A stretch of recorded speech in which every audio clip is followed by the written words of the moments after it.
Son las 3 de la madrugada en el Kremlin helado. Enero de 1946. Las manecillas del reloj de la Torre Spasskaya acaban de marcar la hora con su golpe metálico. En uno de los despachos con cortinas pesadas se decide el destino no solo de un país, sino del planeta entero. Sobre la mesa hay una pila ordenada de planos capturados. En los márgenes, cruces negras con la esvástica. Es la documentación de la V-2 alemana, el cohete que aterrorizó Londres. Inclinado sobre esos papeles hay un hombre con el rostro marcado por los campos de prisioneros, con la mandíbula rota de forma irregular, que nunca sanó correctamente. En su expediente, hasta hace poco, figuraba un número de recluso. Ahora, junto a su apellido, aparece una designación seca: ingeniero jefe, Sergei Pavlovich Korolev, ese nombre con el que más tarde bautizarán escuelas, avenidas y naves espaciales. Pero entonces, a principios de 1946, aún no sabe que la historia oficial cortará la mitad de su vida, tachará las páginas más peligrosas y dejará solo la hermosa leyenda del romántico de las estrellas. Nadie habla de cosmos. En el aire flota el olor a tabaco barato y miedo. En lugar de la palabra futuro, resuenan otras dos: bomba atómica. Al otro lado de la mesa está sentado Lavrenti Beria. A un lado, mayores silenciosos de la seguridad del Estado. No hacen preguntas. Son parte del mobiliario, parte del mecanismo. En algún momento, Beria, sin levantar los ojos del mapa de Europa, simplemente dice: necesitamos un arma que alcance cualquier punto del planeta, a través del océano, a través del hielo, a través de cualquier frontera. Mejor que los alemanes, más lejos que los alemanes, y con nuestro átomo en la punta. ¿Podrá hacerlo, camarada Korolev? Sergei Pavlovich comprende que no es una pregunta, es una sentencia, y en esta sentencia hay un matiz inesperado. El sistema que ayer le rompió la mandíbula en los interrogatorios, hoy le entrega los planos y las llaves de un nuevo instituto secreto. No cree en él. Simplemente decide usar su cerebro hasta la última neurona. Si ahora pensaste que todo esto es solo un prólogo a la historia de Gagarin, te equivocas. En los fragmentos de archivos desclasificados décadas después, en retazos de memorandos de servicio y testimonios de testigos, emerge una línea completamente diferente, una línea que ocultaron cuidadosamente, no sobre el vuelo a las estrellas, sino sobre el intento de convertir la órbita en una horca para continentes enteros. Antes de seguir hacia esa oscuridad, piensa en esto. ¿Cuántas historias conoces que te contaron a medias? ¿Cuántas veces la versión oficial te ocultó la verdad incómoda? Si crees que la verdad, incluso la más desagradable, no puede esconderse para siempre bajo el sello de secreto, entonces esta investigación es para ti. Regresemos a aquella noche. El exprisionero acepta la propuesta por la que pagará con su propia alma. Le prometen lo imposible: los mejores ingenieros, una oficina de diseño independiente, trenes especiales a los polígonos de prueba, recursos con los que las industrias civiles ni siquiera soñaban. Pero junto con esto, recibe una jaula invisible. Cada uno de sus pasos es vigilado por supervisores de civil. Cada hoja con fórmulas va al archivo especial. Cada palabra queda registrada en informes. Le permiten crear cosas geniales, pero solo dentro del objetivo asignado: crear un cohete intercontinental, una vara de hierro de la venganza, capaz de entregar una carga atómica al corazón del enemigo. Así nacieron los primeros cohetes soviéticos, R-1, R-2, luego sus descendientes más poderosos. En el papel eran solo productos con números e índices. Los periódicos no escribían sobre ellos, la radio no hablaba de ellos. Pero dentro del propio Korolev, ya entonces, en las noches tardías, cuando se quedaba solo en su pequeño despacho, nacía otra línea de cálculos. Una línea que no encajaba en ninguna orden. Los primeros años de posguerra no los pasó en un instituto luminoso, sino en aquella misma Sharashka, la oficina de diseño cerrada para antiguos enemigos del pueblo. Fuera de las ventanas, torres de vigilancia y alambre de púas. En los pasillos, rostros de personas que ayer todavía estaban en el pase de lista del barracón del campo. Allí se reunieron los mejores especialistas, genios matemáticos, diseñadores de aviación, físicos.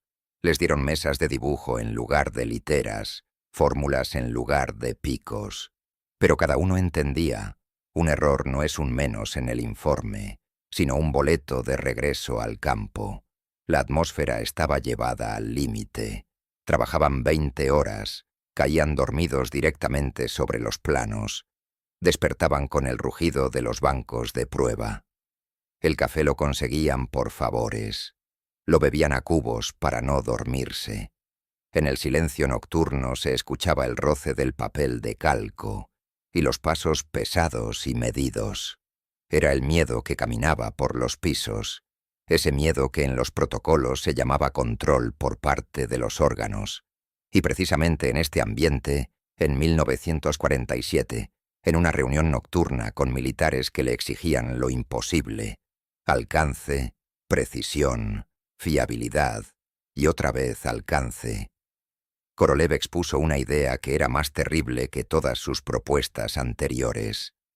Comprendió que un solo cohete no era suficiente. No necesitaban solo la entrega de una bomba.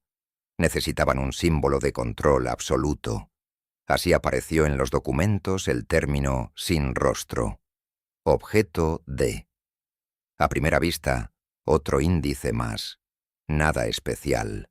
Pero en el círculo reducido de iniciados, detrás de él había una fórmula que ahora suena como ciencia ficción.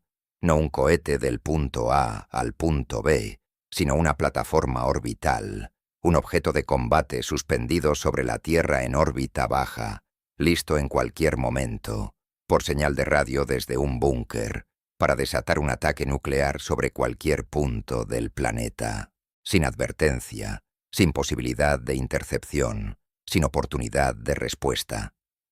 Los militares al principio sonrieron con desdén. Parecía demasiado audaz, incluso para la megalomanía de posguerra. Pero Korolev hablaba su idioma, dibujaba trayectorias, mostraba mapas, explicaba que quien primero pusiera armas en órbita dictaría las reglas a todos los demás. Escuchaban, y su escepticismo gradualmente se convertía en interés ávido. Así, el sueño de las naves estelares fue sustituido por primera vez por la idea de una guillotina orbital. Para realizar el objeto D se requería un cohete de poder monstruoso, mucho más fuerte que todo lo que existía en el mundo. Y aquí comenzó el capítulo más oscuro, el capítulo de pruebas, accidentes y tragedias de las que nos enteramos solo décadas después, en fragmentos de informes secretos. El primer lanzamiento importante de un prototipo en el polígono de Kapustin Yar terminó en catástrofe. El cohete no despegó. Explotó directamente en la plataforma de lanzamiento, convirtiéndola en una hoguera de metal. Los que estaban más cerca simplemente desaparecieron en el fuego. Otros corrían por el hormigón intentando apagar las llamas con sus propias manos. Oficialmente fueron maniobras. En los papeles, líneas secas sin dolor ni gritos. En las esquelas a las familias escribían: «Murió en cumplimiento del deber». Korolev estaba entonces junto a los restos calcinados, en la estepa que olía a queroseno. Conocía a cada uno por su apellido, por su mirada, por las discusiones nocturnas sobre los planos. Esa noche se admitió a sí mismo por primera vez que había cruzado una línea invisible. Ya no era solo un diseñador, era un sacerdote ante un altar que exigía sacrificios humanos. Pero retroceder ya no podía. Sobre él se cernía no solo la disciplina del partido, sino el miedo personal de volver al infierno del campo.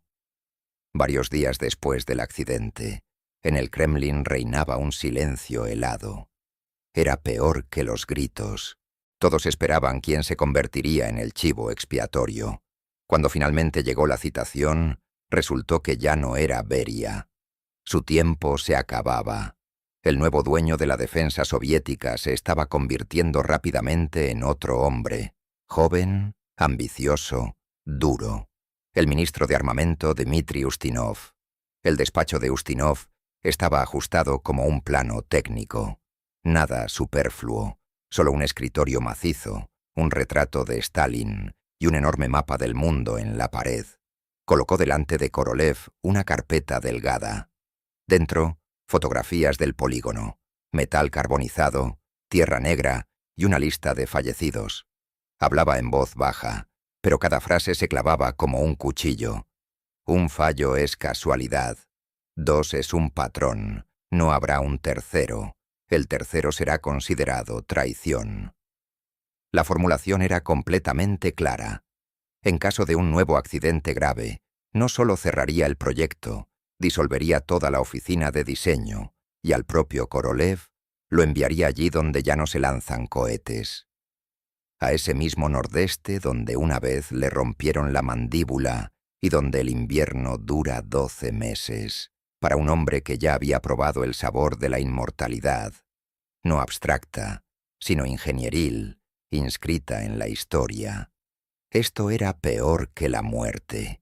Su nombre podía ser borrado de todos los informes, sus desarrollos atribuidos a otros. Podía desaparecer como desaparecieron miles antes que él. Ustinov le prometió simultáneamente apoyo y una soga al cuello. Al regresar a la oficina de diseño después de esta conversación, Korolev era otro. En él desapareció la habitual irascibilidad. Quedó solo una determinación fría, casi inhumana. Reunió a los ingenieros, miró a cada uno y dijo: «No tenemos derecho a negarnos. O construimos el futuro, o nuestra fosa común». Bajo esta presión psicológica nació lo que más tarde entraría en los libros de texto con el índice R7. A primera vista, solo otro escalón en el desarrollo de la tecnología de cohetes. Un bloque central y 4 aceleradores laterales. El esquema de paquete, como dirán los estudiantes. Pero para Korolev ya no era solo un portador de bombas. Era un instrumento de doble juego. Durante el día contaba a los militares cómo su nuevo cohete podría entregar una carga de hidrógeno al otro extremo del planeta. Por la noche, encerrado en su despacho, dibujaba en papel de calco otras variantes de configuración. Calculaba cómo en lugar de una ojiva en la cima se podía instalar una cabina hermética, primero con instrumentos, luego con un ser vivo, después con un humano, y más allá con aquel módulo experimental cuyos planos yacían en una carpeta separada, guardada en la caja fuerte bajo el sello de «Especial importancia». Así apareció un equipo diminuto del que no sabían ni siquiera muchos especialistas principales de la oficina. 5 personas, las más confiables, las más extrañas, las que no hacían preguntas innecesarias, sino que respondían con fórmulas. Les asignaron una habitación separada sin ventanas con una puerta maciza que tenía una cerradura especial. La llave estaba solo en manos de una persona, Korolev. Entre ellos llamaba a este lugar simplemente Laboratorio X. Oficialmente allí supuestamente se dedicaban a cálculos teóricos de motores perspectivos. En realidad, sobre las mesas de estas personas yacían esquemas que incluso ahora suenan demenciales. La idea de una nave que volara sobre una serie de explosiones nucleares controladas. No un reactor silencioso, no una instalación energética cuidadosa, sino una cadena de microexplosiones, cada una de las cuales empuja la nave hacia adelante como el golpe de un martillo gigante. Una nave que atraviesa el cosmos sobre una cola ardiente de fuego atómico. Cuando el primer vicejefe de Korolev, Vasily Mishin, vio estos planos, se agarró la cabeza. «Sergei Pavlovich, esto es una locura. No solo despegaremos, quemaremos todo de arriba a abajo, envenenaremos la atmósfera».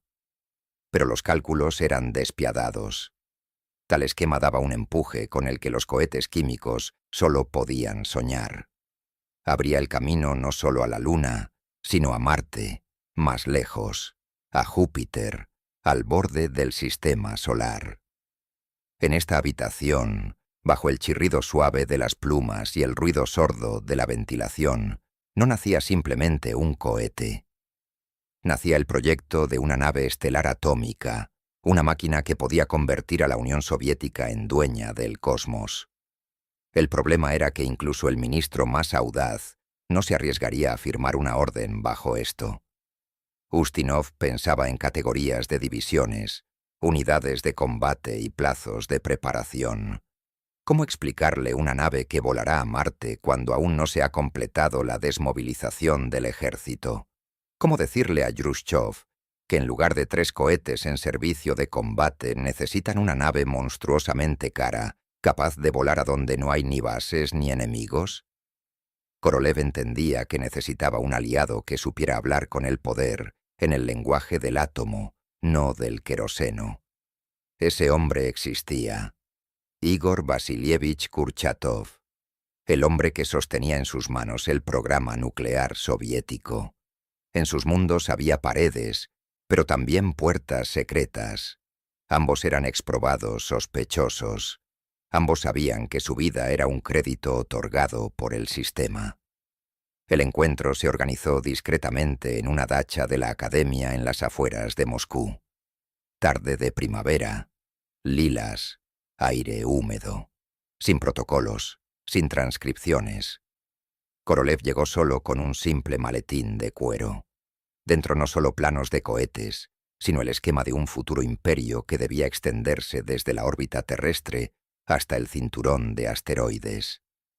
No le habló a Kurchatov sobre la guerra. Le dibujó un mundo en el que la órbita no es solo altura, sino un nuevo territorio. Bases en la Luna que simultáneamente serían estaciones científicas y puestos militares avanzados. Naves patrullando los espacios entre planetas. Control total del cosmos convertido en instrumento de política. Kurchatov guardaba silencio, acariciándose la barba. Para un físico era vertiginosamente hermoso, para un hombre de estado monstruosamente peligroso. Cuando Korolev terminó, aquel miró largo rato el cielo que oscurecía. Luego dijo: «Es posible, pero nadie te creerá». Y propuso un trato. Primero una victoria simple y visible. No una nave estelar atómica, no una plataforma orbital, sino una pequeña esfera metálica que dé la vuelta a la Tierra y haga del mundo testigo del triunfo soviético. Un satélite. Si Korolev lo hace rápido e impecablemente, Kurchatov prometía llevarlo personalmente ante Khrushchev y convertirse en garante de proyectos mucho más audaces. Así nació el verdadero significado de la carrera espacial. El mundo pensaba que la URSS competían por prestigio. Pero para 2 hombres, el diseñador de cohetes y el creador de la bomba, era una partida personal por el derecho a cambiar el destino de la civilización. Cuando el tiempo apremiaba y el complicado satélite pesado objeto D se atascaba, Korolev tomó una decisión que hasta hoy llaman genial. Ordenó detener los trabajos sobre la engorrosa máquina científica y en un mes ensamblar el aparato más simple, una esfera brillante con antenas. Oficialmente, satélite simple PS-1. Extraoficialmente, un caballo de Troya. Dentro, además de radiotransmisores, estaba escondido un contador miniatura de radiación y una muestra de una nueva aleación protectora. En ninguna documentación oficial había indicación directa de esto. Nominalmente el dispositivo iba como sensor de calibración. En realidad era el primer elemento físico de la futura nave atómica, enviado al cosmos bajo el pretexto de demostración de poder. El 4 de octubre de 1957, en la estepa kazaja quemada por el sol, se elevó al cielo frío. En el búnker estaban sentados hombres con los puños apretados hasta el dolor. En Moscú esperaban los informes. En Washington nadie sospechaba aún que en varias horas tendrían que reescribir todos los planes estratégicos. El cohete funcionó normalmente. La esfera salió a órbita y sobre el mundo resonó aquello. Bip, bip, bip. Los periódicos gritaban sobre la victoria del socialismo. La radio se ahogaba de entusiasmo. Los americanos convocaban comisiones de emergencia en pánico. El triunfo fue absoluto. Pero aquella noche Korolev no celebró. Estuvo largo rato solo en la estepa, mirando al cielo. Para él no era el final, sino solo el principio. No esperaba aplausos, sino el descifrado de aquellos datos del contador secreto que debían mostrar si su futura nave estelar resistiría el fondo letal de la radiación cósmica. Varios días después, cuando la euforia en el Kremlin alcanzó su apogeo, Jrushchov llamó a Baikonur y, apenas conteniendo el júbilo, dijo: «Gracias, Sergei Pavlovich. Pide lo que quieras. Una estrella, una orden, una dacha». Korolev podía en ese momento pronunciar las palabras «nave atómica», pero no lo hizo. Entendía que incluso al líder embriagado por el éxito tal idea le parecería demasiado demente. En su lugar eligió otra imagen, más comprensible, más evidente, pero no menos audaz. Señaló con el dedo no a las estrellas, sino a la luna. Explicó: «Los americanos no se detendrán. Lanzarán su satélite, sus naves, su hombre. La carrera será infinita. Pero si la URSS primero lleva un hombre a la luna y planta allí la bandera roja, toda esta carrera será devaluada por una década. Cada uno, alzando la cabeza al cielo nocturno, verá no solo un disco, sino un monumento a la victoria soviética». Para Jrushchov, esto era música. No era un informe técnico, era una sinfonía ideológica. Dio luz verde al programa lunar, al cohete N-1, a recursos gigantescos. Solo no entendió una cosa: la luna para Korolev no era el objetivo final. Era un escalón, un trampolín desde el cual un día debía partir otro proyecto más terrible. Korolev salía del Kremlin con carta blanca para la luna y con la sensación de haber ganado la batalla más importante. Pero en el largo pasillo que olía a cera y muebles viejos, ya lo esperaba un hombre al que alguna vez consideró amigo. Un hombre sin cuyos motores no habría despegado ninguno de sus cohetes. Un hombre que estaba dispuesto a tachar la luna, la nave estelar y todos sus sueños en favor de sus propias ambiciones. Se encontraron con la mirada junto a una ventana que daba al muro del Kremlin. Varios segundos de silencio, una sonrisa ligera, casi cortés, y una frase con la que comenzó una guerra que dividió el cosmos soviético en antes y después. «Sergei, necesitamos hablar seriamente sobre tu combustible». Este hombre se llamaba Valentín Petrovich Glushko. En la superficie era una disputa técnica ordinaria. Para los no iniciados en los detalles, todo se reducía a la elección del combustible. Queroseno contra componentes de alto punto de ebullición. Pero detrás de esto había algo mayor. Donde Korolev veía el cosmos y personas con trajes espaciales, Glushko veía filas de cohetes intercontinentales en servicio de combate. Donde uno quería vivir, el otro quería vencer. Su conflicto se arrastraba desde aquellos tiempos cuando ambos estaban en la Sharashka. Entonces compartían no solo planos y pan, sino también literas. Juntos fumaban tabaco casero en el turno nocturno. Discutían sobre el futuro de la técnica reactiva. Firmaban proyectos conjuntos para mendigar a la dirección una hora extra de sueño. En el campo eran casi hermanos.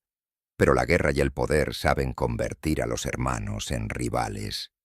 Cuando después de la muerte de Stalin el sistema comenzó a deshacerse un poco, cada uno siguió su ruta hacia arriba. A Korolev lo hicieron ingeniero jefe de portadores, a Glushko jefe de motores. Cuanto más subían, más se separaban sus caminos.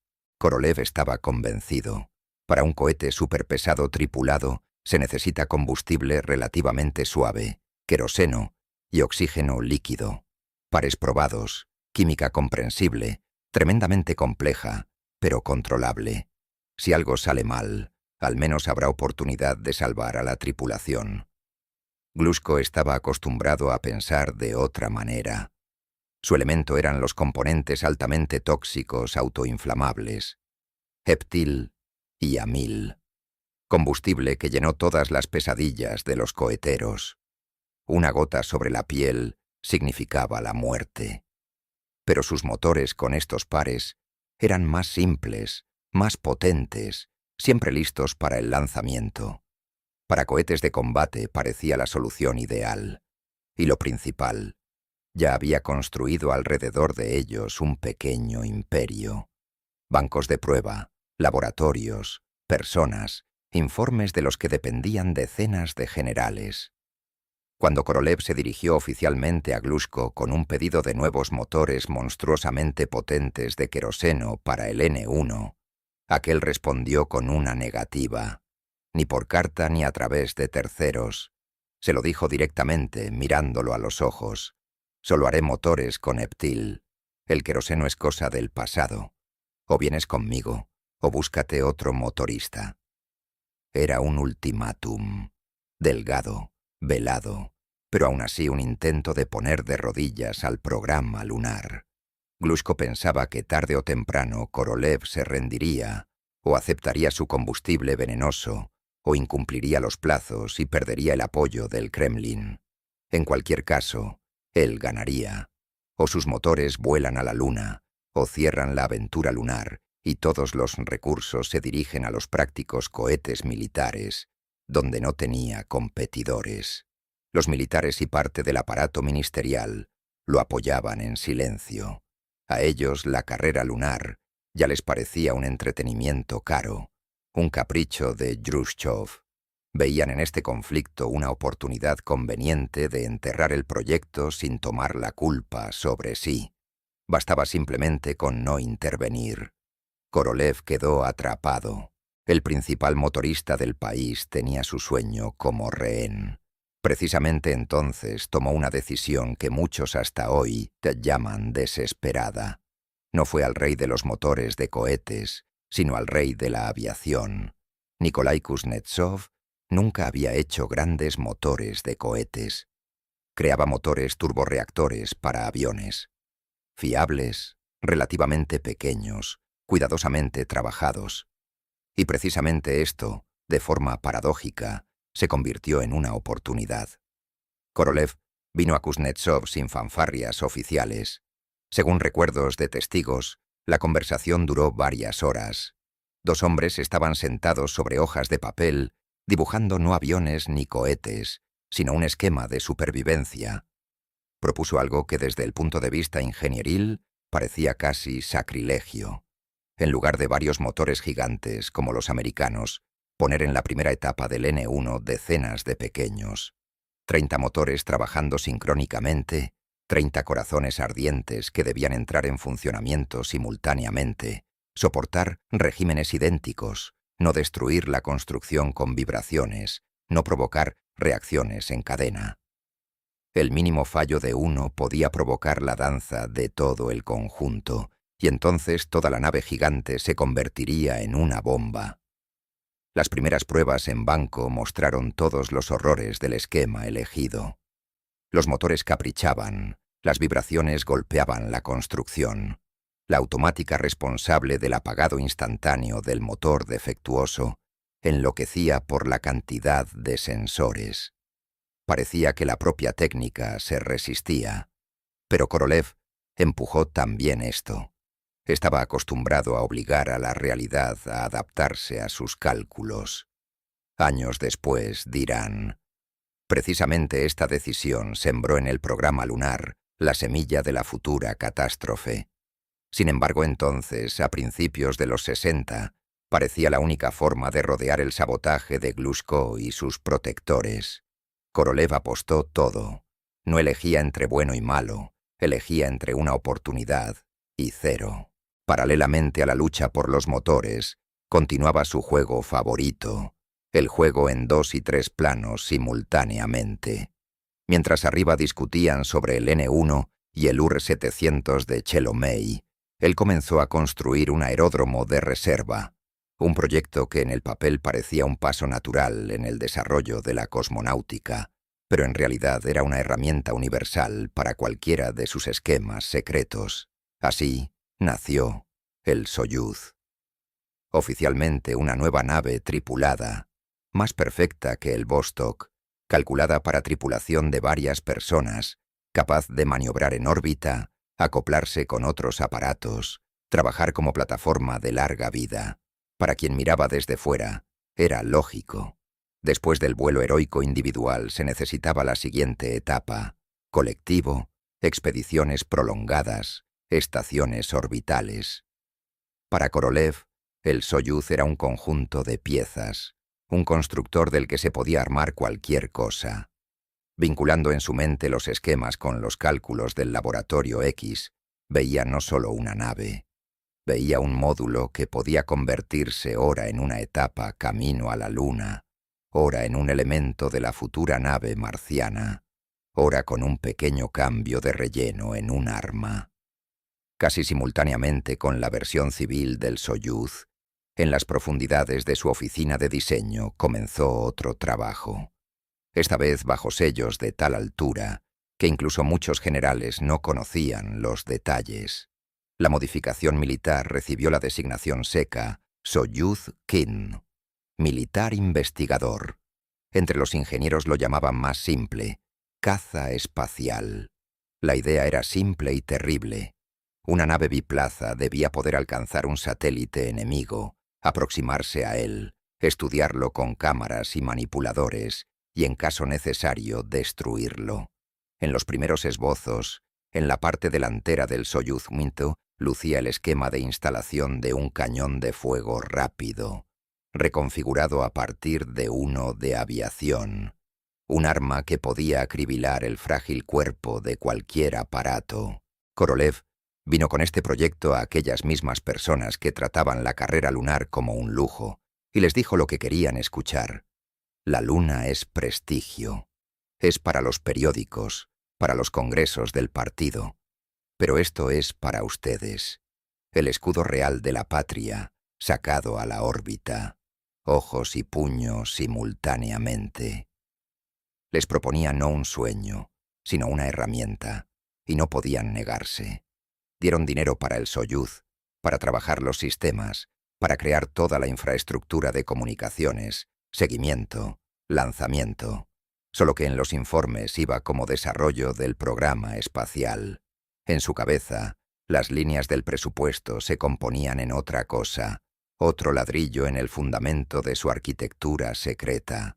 Pero no solo él sabía jugar a estos juegos. Paralelamente, otro diseñador, Vladimir Chelomey, que ya tenía reputación de favorito de Khrushchev, promovía su propio proyecto militar, la estación orbital Almaz, una verdadera base en el cosmos donde debían alojarse no solo cámaras y antenas, sino cañones bastante reales. En el despacho de Khrushchev comenzó una guerra silenciosa de planos.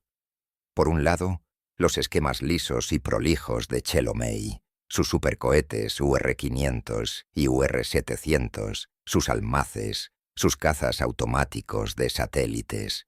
Prometía hacerlo todo más simple, más barato y más rápido que el demasiado complicado Korolev.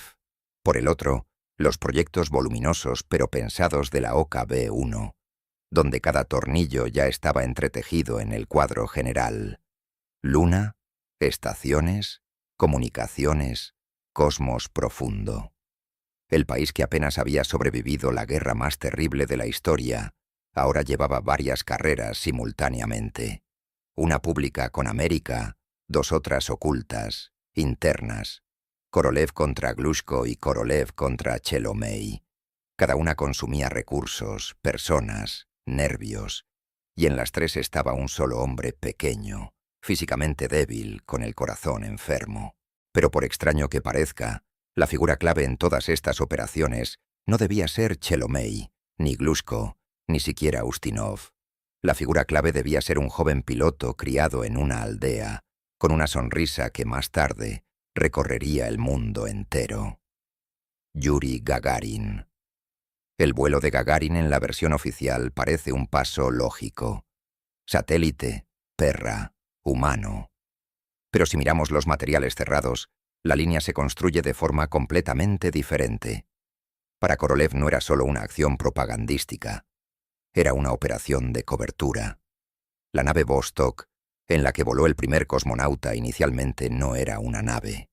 En los planos se llamaba Objeto 3K y era una rama lateral de otro proyecto, el satélite espía Zenit, una esfera con óptica y película fotográfica que debía volar sobre el territorio del probable adversario, fotografiar sus bases una tras otra y luego devolver la cápsula con la película a la Tierra.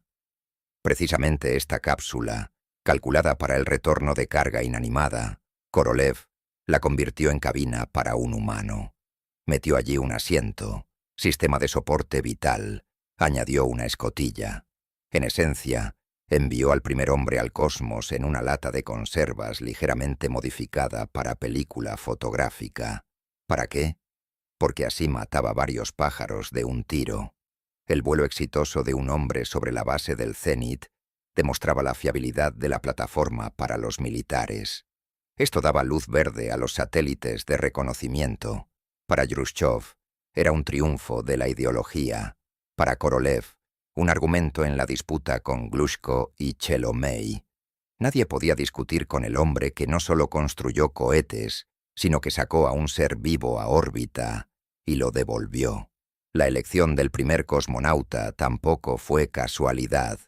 Se necesitaba no solo un buen piloto, se necesitaba un símbolo, un niño de la guerra, origen obrero campesino, biografía impecable, sonrisa abierta. Gagarin encajaba idealmente, pero en el destacamento de cosmonautas no había solo una cara sonriente. Había otros, duros, ambiciosos, con ojos de personas acostumbradas a ir hasta el final.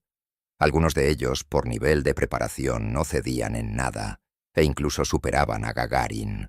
En transcripciones cerradas los nombran por apodos: el trotador, el fanático, el transeúnte. Seleccionaban a las personas no solo por indicadores médicos, sino por idoneidad ideológica. En caso de fracaso del vuelo, el destino del primer cosmonauta se podía reescribir, pero su biografía ya no. El 12 de abril de 1961, él dirá su Pollejali, vamos, y esta exclamación entrará en la historia. Pero los protocolos de comunicaciones cerradas, fragmentos de descifraciones, recuerdos de quienes estaban sentados en el centro de control, dibujan un cuadro mucho menos heroico. Los 108 minutos de vuelo no fueron solo triunfo. Fueron 108 minutos de experimento donde un humano vivo era el principal y único instrumento de medición. Nadie sabía qué haría con la psique la vista de la Tierra desde el cosmos. Nadie entendía hasta el final cómo se comportaría el organismo en condiciones de ingravidez. Oficialmente Gagarin informaba con ánimo: el vuelo transcurre normalmente, el estado es bueno. Por canal cerrado describía lo que veía y sentía mucho más francamente. Cómo los objetos empiezan a flotar, cómo el cuerpo de repente pierde peso, cómo desaparece la sensación habitual de arriba y abajo, cómo el vacío negro tras la escotilla presiona el cerebro. Los pilotos que pasaron pruebas rara vez admiten el miedo. Dicen: tensión, situación irregular, carga elevada. Gagarin no era excepción, pero incluso él, según palabras de quienes oyeron las grabaciones originales, en algunos momentos hacía pausas demasiado largas antes de continuar el informe, como si se recompusiera de nuevo. Los primeros 20 minutos del vuelo pasaron casi idealmente. La nave salió a la órbita calculada. La automática funcionaba como un reloj. En el centro de control, alguien se permitió suspirar. Alguien sirvió té. Pero cuanto más lejos el aparato se alejaba de la zona de radiocontrol seguro, más densa se volvía el silencio en el búnker. Había sectores donde la comunicación con la nave se interrumpía y la Tierra se convertía en observador mudo de su propio experimento. Allí, en la negrura, un hombre y una delgada envoltura metálica separaban al país de la vergüenza. Por si acaso el cosmonauta se descontrolara e intentara intervenir en el trabajo de la automática, en la cabina había un sobre sellado con un código para desbloquear el control manual. Los psicólogos insistían: El acceso al control debe ser máximamente complicado para excluir una reacción de pánico. Paradójicamente, pero fue precisamente el hombre al que acusaban de riesgo excesivo, Korolev, quien antes del lanzamiento susurró a Gagarin este código. Confiaba más en el piloto concreto que en las instrucciones abstractas. El verdadero terror comenzó no en el despegue, sino al final del vuelo, cuando la nave debía salir de órbita y entrar en las capas densas de la atmósfera. Se encendió la instalación de frenado. Todo iba según los cálculos hasta un momento. El compartimento de instrumentos y agregados, que después del funcionamiento debía separarse del aparato de descenso, no se fue. Quedaron unidos por un pesado haz de cables. La nave se convirtió en un giroscopio absurdo, en un conjunto deforme de dos módulos que no estaban calculados para descenso conjunto. Comenzó a dar vueltas. Las sobrecargas se dispararon. En la escotilla, el fuego se arrastraba por el revestimiento, como si alguien desde fuera acercara a la nave un soplete de soldadura gigante. En el centro de control en ese momento reinaba aquel silencio que es más fuerte que cualquier grito. Turnos de guardia, personas con auriculares, manos sobre los paneles. Cada uno entendía, ahora ya no se puede hacer nada. Ningún botón en estos paneles podía apagar la bola ardiente que se convertía en estrella fugaz. Como máximo, recibir la señal, registrar los datos, luego en años, en seminarios cerrados, discutir dónde se permitió el error. A alguien le parecía que el aire en el búnker se volvió denso como gelatina.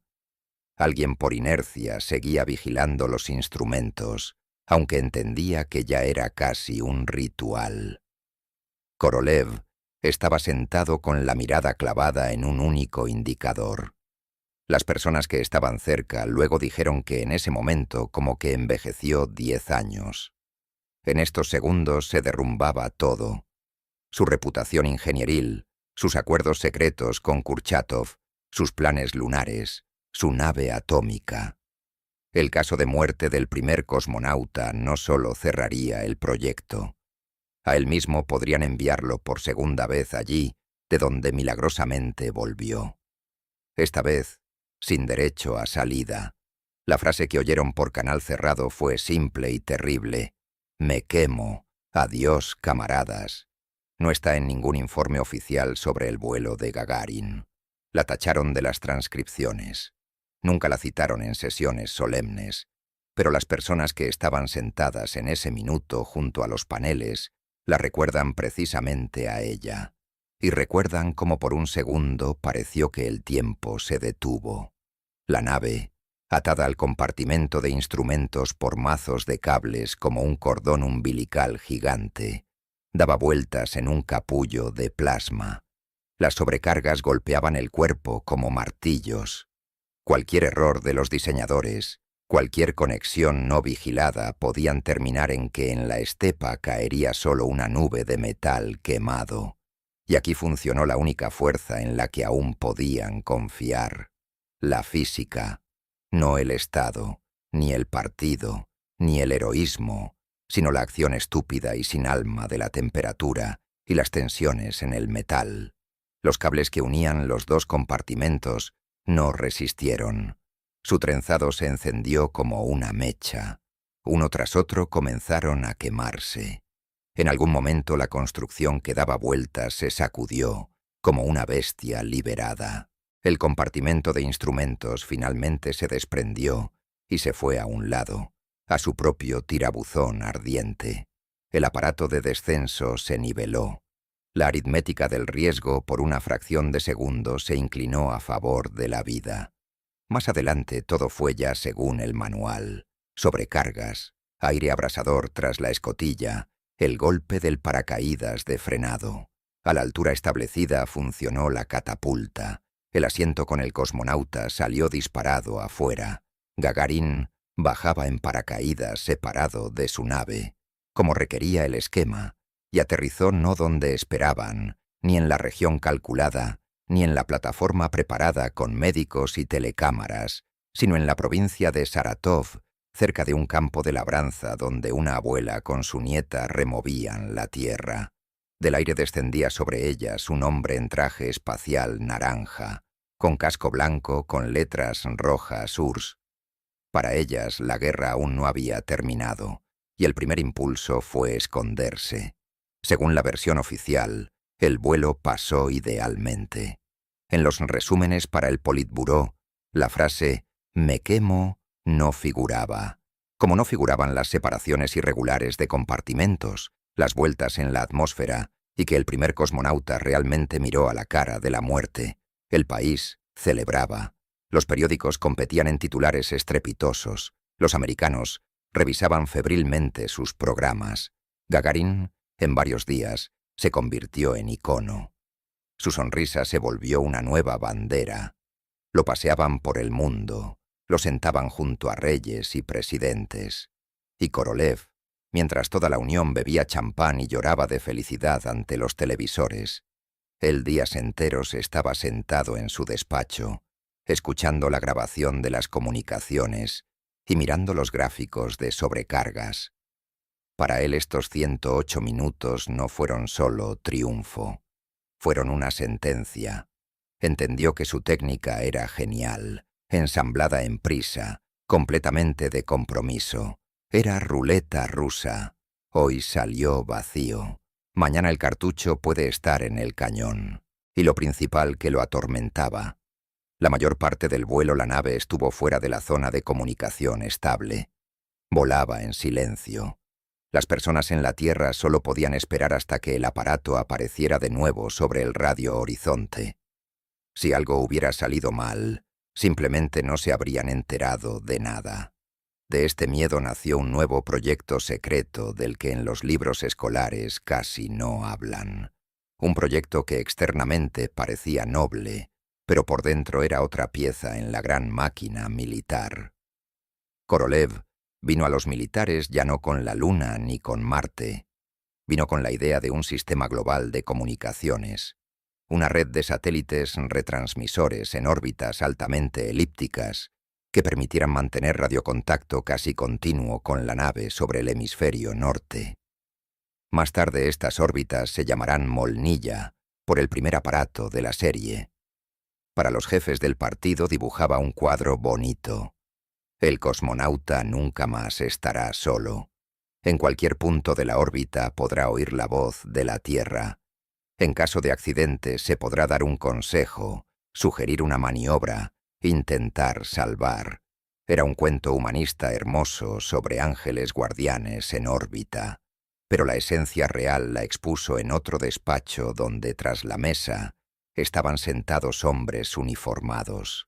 Allí desplegó un mapa, mostró las zonas de visibilidad y explicó en voz baja: esta red hará posible un canal de comunicación absolutamente protegido y estable con cualquier objeto nuestro en órbita, con satélites espías, con nave interceptora, con futuras estaciones. Desde el centro de control en las afueras de Moscú, se podrá controlar toda una armada de aparatos orbitales como piezas de ajedrez, dar órdenes de aproximación, de destrucción, de fotografía. Al mismo tiempo, el adversario no podrá así como así interceptar este canal o bloquearlo. Molnilla se convertía en el sistema nervioso del futuro ejército espacial, y nadie excepto un círculo reducido veía en esto nada más que comunicaciones para cosmonautas. Pero fue precisamente el éxito de Gagarin, que casi se quema en la atmósfera, lo que dio a Korolev el derecho moral de exigir este sistema y empujarlo a través de las instancias. De nuevo usaba el peligro que él mismo creó como argumento. Mientras tanto, sus rivales tampoco dormían. Chelomey y Yangel, especialistas principales en cohetes de combate, miraban sus Soyuz Kenenu y cazas espaciales con ligera sonrisa burlona. Desde su punto de vista, todo esto era demasiado complicado y demasiado caro. Poner pilotos en el cosmos, arriesgar personas, desplegar infraestructura aparatosa para destruir un satélite. Propusieron un camino completamente diferente, un proyecto que pasaba bajo el índice seco IS. cazador de satélites. En esencia, un dron orbital kamikaze. El cohete sacaba un aparato pequeño a órbita cercana al objetivo. La automática lo acercaba al satélite, y luego explosión de la parte de combate y una nube de fragmentos que convertía el agregado más complejo en un montón de escombros, sin pilotos, sin preparación psicológica, sin ingravidez. Barato, tosco, efectivo. Los militares, acostumbrados a elegir entre lo complicado y lo simple, instintivamente se inclinaban hacia lo segundo. Para entender por qué en estas disputas a menudo bastaba una sola mirada para ahogar argumentos de decenas de páginas, hay que regresar varios años atrás, al día que la historia oficial de la URSS intentó borrar durante mucho tiempo. El 24 de octubre de 1960 en Baikonur estaba parado otro cohete, no el 7 de Korolev, sino una máquina creada en la oficina de diseño de Mikhail Yangel, índice R-16, arma de nueva generación con aquel mismo veneno del diablo, Heptil y Amil.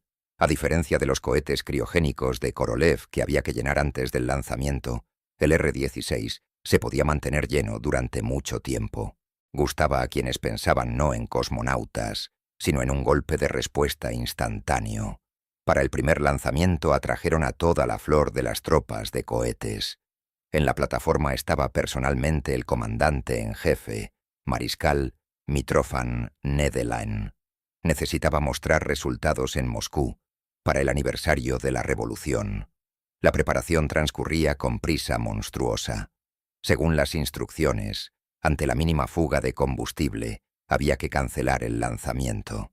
El cohete debía vaciarse, la gente retirarse. Pero las instrucciones se escribían en despachos, y en la plataforma el plan ocupaba en la cabeza mucho más lugar. Cuando detectaron la fuga y el olor a veneno se arrastró por la estructura de lanzamiento, alguien propuso detener la preparación.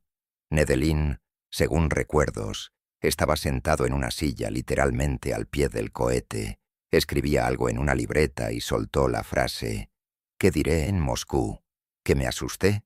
Reparen aquí». Decenas de ingenieros y soldados con guerreras sin trajes protectores rodearon el cohete. Gateaban por la estructura de lanzamiento intentando apretar tuercas, eliminar la fuga. Bajo ellos estaba parada una construcción gigante llena de combustible, lista para el lanzamiento, repleta de componentes venenosos. En algún lugar en ese tiempo funcionó una cadena de errores en el sistema eléctrico. Un impulso casual, un conector cambiado incorrectamente. Los detalles luego los estudiarían comisiones. Lo importante es uno: los motores de la segunda etapa se encendieron directamente en la plataforma de lanzamiento. El chorro de fuego perforó los tanques de la primera etapa. En el siguiente segundo la construcción se convirtió en una antorcha monstruosa. La temperatura en el centro de la explosión se estimaba en 3000 grados. Quienes estaban más cerca se evaporaron casi instantáneamente. Quienes estaban más lejos se encendieron como antorchas y corrieron por el hormigón hasta que caían. Alrededor de 100 personas murieron en el lugar. A Nedelin, dijeron después, lo identificaron por la estrella fundida de héroe en la chaqueta quemada. Esta catástrofe se convirtió en una de las más terribles en la historia de la técnica de cohetes, pero el país no se enteró de ella. Oficialmente, Nedelin murió en un accidente aéreo. Todos los documentos fueron clasificados. A los sobrevivientes los ataron con suscripciones de no revelación hasta el fin de sus vidas. Korolev aquel día estaba en otro complejo de lanzamiento. Cuando sobre el horizonte se elevó un hongo ardiente, enseguida lo entendió todo. Más tarde, cuando le mostraron la plataforma calcinada, el hombre que pasó por Kolimá estaba callado y no podía encontrar palabras. Desde entonces, esta tragedia se convirtió en participante invisible de todas las reuniones. Cuando alguien de nuevo comenzaba a agitar por cohetes simples y fiables con Heptil, al orador le bastaba cruzar miradas con quienes vieron el hormigón quemado. Las palabras se atoraban en la garganta. 70 y tantas personas quemadas bajo Baikonur No figuraban en los protocolos, pero estaban presentes en cada frase sobre seguridad. Esto fortaleció las posiciones de Korolev. Podía no hablar directamente, bastaban las cifras y un par de alusiones. Pero sus enemigos no se rindieron, simplemente cambiaron de táctica. Cuando pasó el primer shock, Chelomey vino al Kremlin con una nueva presentación. En sus planos lucía el mismo UR-700, portador universal con combustible tóxico, solo que ahora lo presentaba no como otro cohete más, sino como alternativa al esquema lunar de Korolev. Desde el punto de vista técnico, el plan de Chelomey era casi una aventura. Proponía lanzar un cohete gigante, meter en él a un cosmonauta, entregarlo directo a la Luna sin acoplamientos ni ensamblajes orbitales, dejarle clavar la bandera y regresar, sin operaciones complejas en órbita, sin expediciones multietapa. Al estilo soviético, fuerte y directo, le gustaba repetir. Para Khrushchev, que no soportaba el enrevesamiento académico, esto sonaba atractivo. El golpe bajo el cinturón para Korolev fue que tal presentación desvalorizaba todo lo que había construido durante años. Su arquitectura multietapa, donde la Luna era solo una de las estaciones camino a Marte, parecía ante los ojos de los no iniciados un juguete demasiado complicado. Y el comando arriba hizo lo peor que podía hacer en tal situación. No eligió. En lugar de concentrar esfuerzos en un camino, el país decidió financiar ambos. N1 contra UR-700, Queroseno contra Eptil, Korolev contra Chelomey. Los recursos ya al límite se fragmentaron. A las personas las arrastraban de una oficina de diseño a otra. Las fábricas se repartían por cuotas. A la sombra de esta guerra, el objetivo real, no solo la Luna, sino aquella nave atómica del Laboratorio X, se alejaba cada vez más. Korolev veía que el sueño lunar pendía de un hilo. Sus enemigos recibieron un nuevo as. El esquema lunar rápido con combustible tóxico. Los americanos, mientras tanto, convertían sus planes Apolo en hierro. En tal situación necesitaba un nuevo movimiento, algo tan ruidoso que pudiera de nuevo voltear el tablero de ajedrez, algo que los americanos seguro aún no harían, y lo encontró. Mientras los hombres diseñadores dividían la Luna y discutían sobre combustible, decidió jugar una carta que golpearía no la técnica, sino los símbolos. Decidió enviar al cosmos a una mujer. A primera vista, pura ideología. En un país donde oficialmente se proclama la igualdad de derechos, una mujer cosmonauta parecía un paso lógico. Miren, hasta nuestras mujeres conquistan el cosmos. Y allá, en América, las mujeres apenas hace poco aprendieron a votar. Por dentro era un cálculo frío. Entendía que otra vez, ruidosa, la primera mujer en el cosmos, le daría un nuevo crédito de confianza. Podría durante algún tiempo más cerrar la boca a quienes gritaban sobre la aventura lunar. La candidata la buscaban no solo por indicadores médicos, sino por biografía. Se necesitaba una piloto no profesional. Se necesitaba una chica del pueblo, de una fábrica textil, de familia obrera, con padre muerto en el frente, con característica limpia del partido. Así en la lista apareció Valentina Vladimirovna Tereshkova. Su sonrisa debía convertirse en el equivalente femenino de la de Gagarin. Su historia en el cartel ideal. Tejedora convertida en estrella. En la superficie parecía un gesto político, pero en el encargo técnico de su vuelo había una línea oculta en la masa de otras. Una línea que la propia Tereshkova, según recuerdos, no percibía. Debía ejecutar una serie de maniobras complejas de orientación manual de la nave, girar, apuntar, mantener ángulos establecidos, oficialmente para investigación de influencia de la ingravidez sobre coordinación y motricidad, extraoficialmente para verificación de aquello mismo que era vitalmente necesario al caza espacial. ¿Puede una persona, estando en ingravidez, bajo carga, con fatiga y náuseas, controlar la nave con suficiente precisión para apuntar armas al objetivo? Desde las primeras horas del vuelo quedó claro. Su organismo soporta la ingravidez mucho más pesadamente de lo esperado. En los informes luego escribirán neutralmente: reacciones vestibulares expresadas. En lenguaje humano esto significaba náuseas constantes, debilidad, abatimiento. La estaban revolviendo, la cabeza le daba vueltas, el cuerpo no obedecía. Se aguantaba con todas sus fuerzas. Por canal abierto informaba animadamente como le enseñaron: el estado es bueno, el ánimo alegre. Pero por canal cerrado, allí donde solo oían médicos, ingenieros de guardia y Korolev, sonaban palabras completamente diferentes. Se quejaba de que no podía comer normalmente, de que le mareaba, de que la cabeza pesaba, de que el cuerpo como de algodón.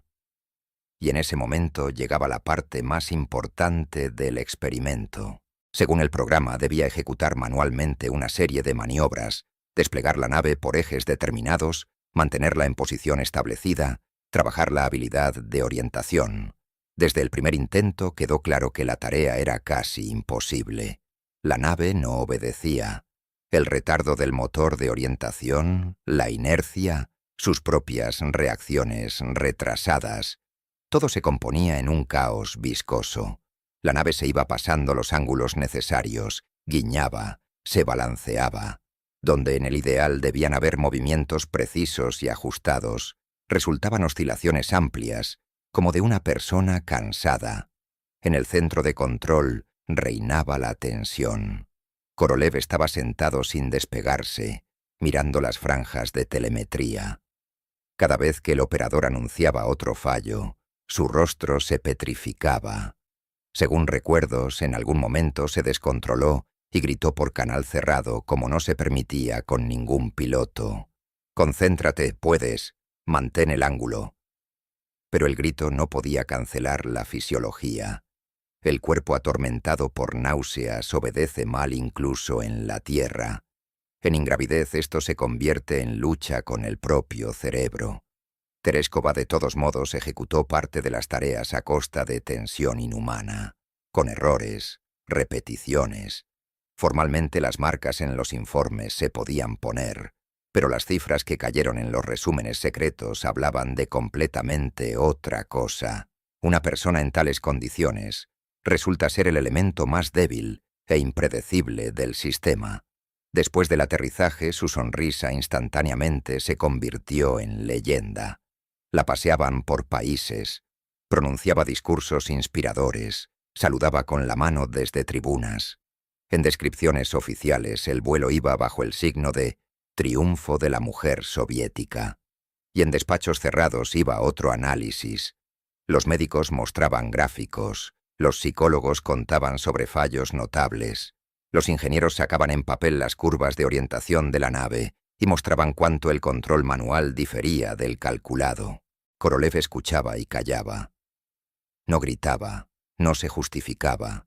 Simplemente miraba estas líneas, curvas, rotas, desobedientes, y en algún momento, según palabras de testigos, dijo en voz baja: «El humano es demasiado débil».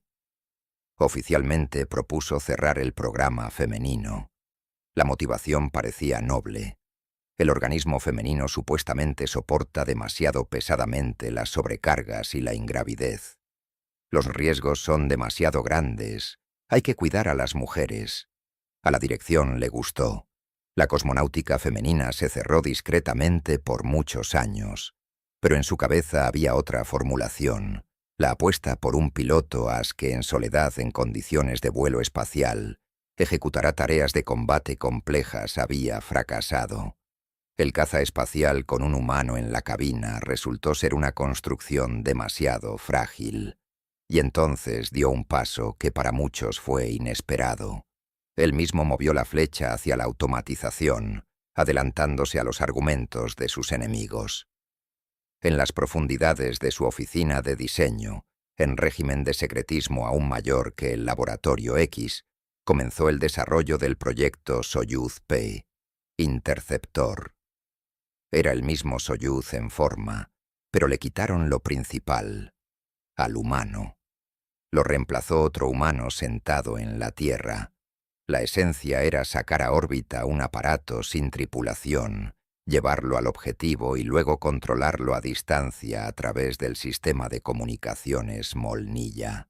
El operador estaría sentado en un búnker mirando una pantalla con cámaras y controlando la nave a través de palancas de mando, casi como en un videojuego.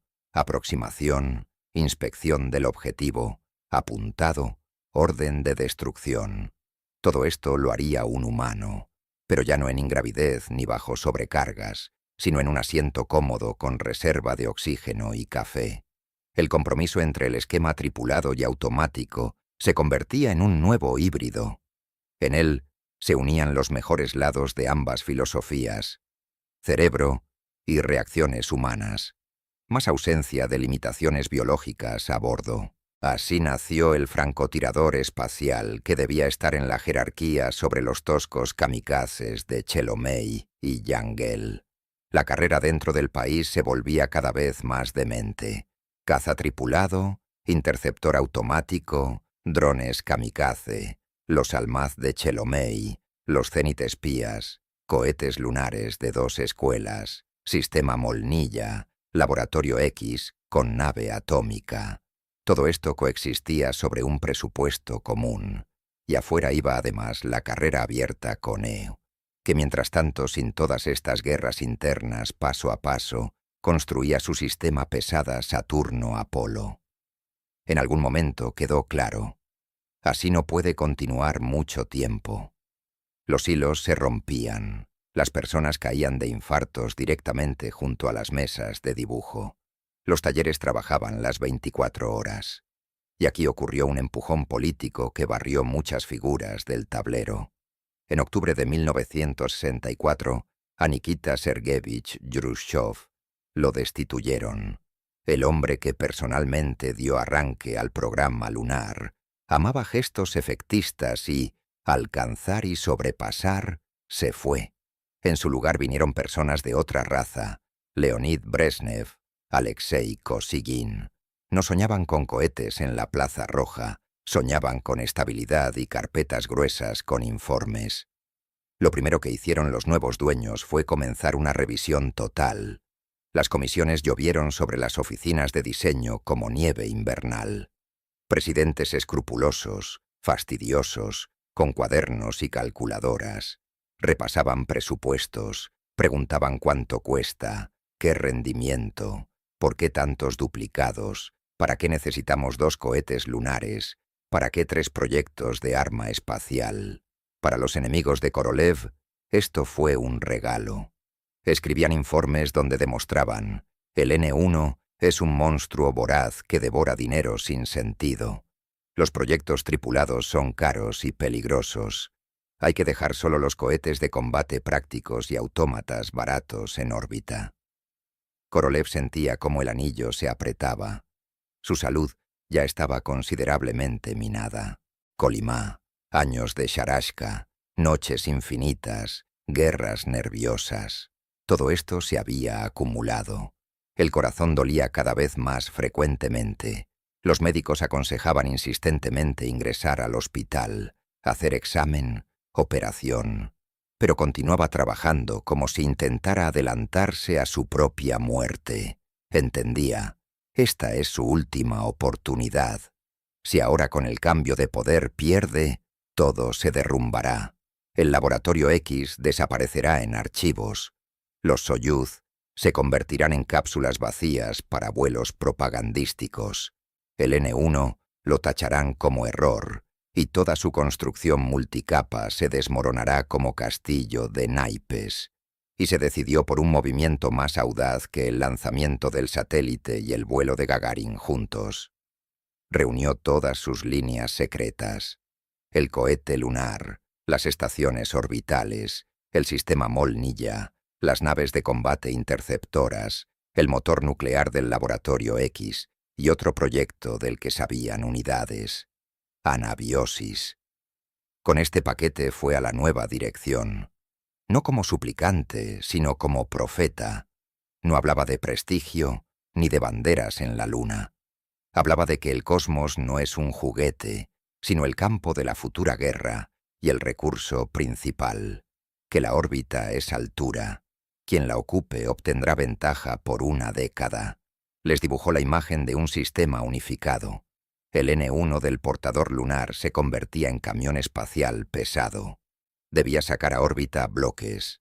De estos bloques, como de un constructor, se ensamblaría una estación gigante, base militar sobre las cabezas de todos los países. Esta estación, a su vez, se convertía en cosmopuerto. Desde aquí debían partir expediciones lejanas a la Luna, a Marte, a asteroides. Y allí, en el punto lejano, sacaba el as principal, los motores nucleares del Laboratorio X.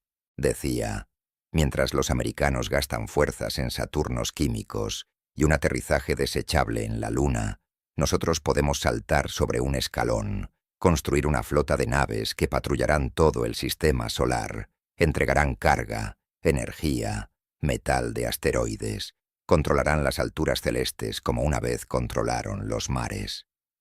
Para los pragmáticos esto sonaba al principio como fantasía, pero en algún momento en los ojos de Brezhnev y Ustinov apareció aquel brillo familiar. No romanticismo, instinto imperial. Vieron en su esquema de mente no una utopía científica, sino la posibilidad de construir tal sistema que haría cualquier logro americano opaco. La decisión la tomaron en silencio, sin fanfarrias. Los programas desunidos comenzaron a unificar. Los proyectos de Chelomey los cortaban, recortaban, parte se la quitaban y la pasaban a Korolev. A Yangel le dejaban solo lo que concernía a cohetes puramente militares. La vertical espacial se reunía en unas manos. Ganó su última gran guerra, pero incluso a estas personas no les contó todo. El secreto más profundo de su imperio era el proyecto Anabiosis. Sobre él no escribían ni en aquellos documentos donde figuraba el Laboratorio X. Era la siguiente capa, allí donde la técnica de cohetes se cruzaba con la biología. La idea era simple y terrible. Incluso con motor atómico el vuelo a Marte ocupaba meses. Decenas de semanas en volumen cerrado, bajo radiación, bajo presión psicológica. Vio en qué se convirtió el vuelo de Tereshkova en varios días. ¿Qué pasará con las personas en medio año de camino? La respuesta parecía así. Si no se puede vencer el tiempo, hay que detenerlo. En las profundidades de la oficina de diseño apareció otro laboratorio cerrado. Allí trabajaban no ingenieros, sino biólogos y médicos. Investigaban todo lo que podía disminuir la actividad del organismo. Hipotermia, frenado farmacológico, variantes exóticas con descenso del metabolismo. La tarea era fantástica. Encontrar la forma de sumergir a una persona en sueño profundo y seguro por meses, para que el corazón latiera apenas, para que las células envejecieran más lentamente, para que la necesidad de oxígeno y comida cayera varias veces. Oficialmente todo esto iba bajo apariencia de investigaciones sobre medicina de vuelos prolongados. Extraoficialmente era un boleto a la eternidad para una persona concreta. Korolev entendía. Su cuerpo no resistirá ni una decena de años de aquella carrera que él mismo organizó. El corazón fallaba, los huesos enfermos y la mandíbula rota en interrogatorios dolían constantemente. Por las tardes, según palabras de quienes lo veían en ambiente informal, a veces se permitía frases extrañas. Quisiera dormirme aquí y despertarme ya allá. Decía señalando con el dedo no al techo, sino arriba a través de él, hacia algún lugar en el cielo espacial negro. En su cabeza la anabiosis gradualmente se convertía no solo en tecnología, sino en plan personal, volar de su propia muerte, acostarse en el sarcófago viejo, hombre destrozado, despertarse junto a Marte y él mismo plantar la bandera en el polvo rojo. Convertía a la humanidad en pasajeros de su propio sueño. El final de 1965 se convirtió para él en maratón. Vivía prácticamente en la oficina de diseño. Corría entre talleres, bancos de prueba, salas de dibujo, laboratorios de médicos. De día discutía por un perno en el N1. De noche leía informes sobre sueño criogénico y hacía notas en los márgenes. Las personas no aguantaban. Ingenieros jóvenes caían desmayados. Los médicos le escribían notas. Urgentemente necesita examen. Se desextendía. Después del arranque, después de la lunar, después de la estación, después. Después nunca llegó. En enero de 1966 el dolor se volvió tal que incluso él entendió. Un tirón más y el corazón simplemente puede no resistir. Lo convencieron de ingresar al hospital del Kremlin para una operación planificada, según aseguraban, por un pólipo. Nada mortal, decían los médicos. Un par de días y de nuevo se podrá trabajar. Dejó sobre la mesa una pila de planos con notas rojas. Urgente para mi regreso. En algunas hojas contornos del complejo lunar, en otras esquemas de estación orbital. En una carpeta separada sin título, correcciones al proyecto Anabiosis. En el quirófano todo fue no según el plan. Comenzó un sangrado fuerte. Alguien dice peculiaridades no tenidas en cuenta del corazón, alguien sobre negligencia. Pero el hecho es uno. Los médicos no pudieron detenerlo. El 14 de enero de 1966, el corazón de Sergei Pavlovich Korolev se detuvo. El hombre que construía planes para una década adelante murió sobre una mesa quirúrgica ordinaria a varios kilómetros del Kremlin. En este momento se derrumbó no solo la oficina de diseño, se derrumbó toda su arquitectura secreta.